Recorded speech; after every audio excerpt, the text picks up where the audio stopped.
What's up YouTube? Welcome back to another episode of The House Show. So for today's episode, we'll be discussing one of the most interesting topic to me, which is why is the property prices in Sarawak, it's almost the same price as West Malaysia, KL. Today I'll be sharing with you my thoughts about it and what's the main reason for our property prices in Sarawak to be priced there, and which is almost similar to West Malaysia. I'm not sure if the audio quality is alright for this episode because it's raining out there.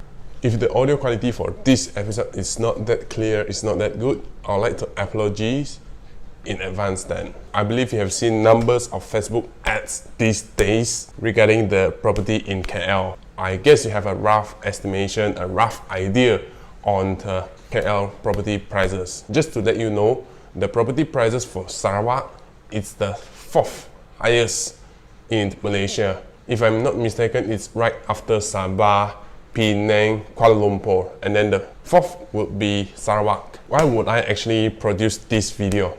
Because recently, me and my friends actually talk about it. Why is our property prices in Sarawak? It's almost similar to the property prices in KL. Should I actually buy properties in Sarawak or should I actually buy it in KL since the price is similar? Yet there is a huge difference in population. So in this video, we'll discuss about it. What I'm thinking for now is that the property prices for Sarawak would be that expensive. It's mainly due to the land cost. The developers actually use a huge sum of money to purchase over that land in order to develop. I think I'll just combine both of these reasons together so that it's easier for me to explain.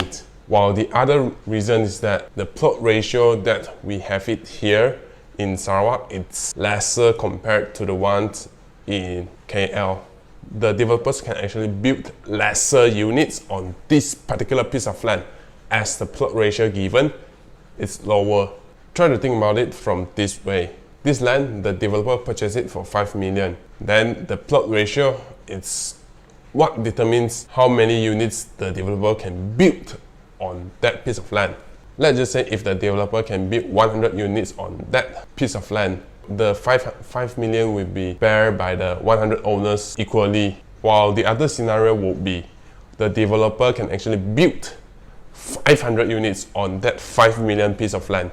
So this 5 million will be bared by 500 owners equally. Can you see the differences in terms of pricing then? Because developer also needs to make profit out of a development, right? Let's just say this piece of land costs 5 million, then it's divided by 100 units because the developer is only allowed to build 100 units on this piece of land. I guess the price for the property would cost around 600,000 to 700,000 easily because developers also wants to make money. If the developer can build 500 units on that 5 million land, then the property prices would be around 300,000, I'll say. I don't know. I'll just give you a rough idea of how the number of units and the land cost would actually reflect on the property prices. What we are facing at this particular moment is that the land cost is high, yet the developer can't actually build a lot of units on that expensive land. So meaning to say, this will actually reflect on the property prices, whereby the price of the property would be unaffordable for the citizens. I'm not sure if the next point that I'm discussing is relevant or not. Let's discuss in the comment section. Let's just say in Sarawak, I'm guessing that the developers, if they can actually build a lot of units on that piece of land, right? I'm not too sure if they will build it or not. As the population here in Sarawak, it's not that much compared to any other places else. So if they were to build a lot of units, but there is no one buying over from them, then the entire development will actually look vacant. Then I guess that doesn't benefit the developer as well. I have read a news saying that the properties in Sarawak is facing an overhang issue whereby there is too much supply yet there is no demand.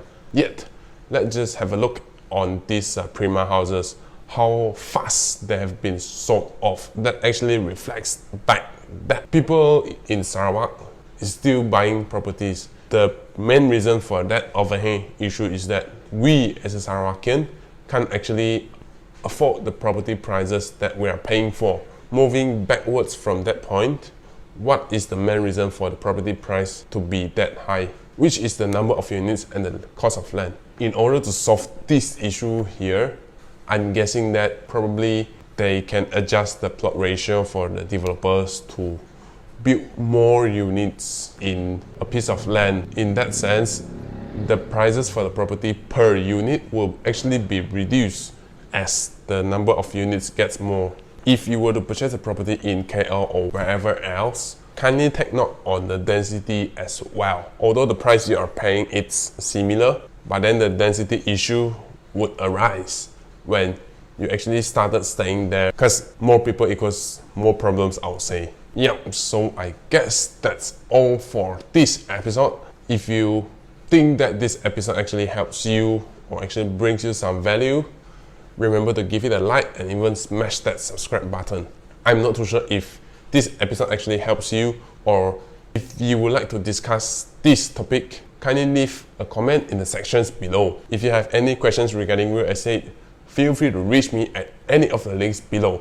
This is James Lau here. Thank you for watching till the very end, and hopefully to see you again in the next episode. See you there.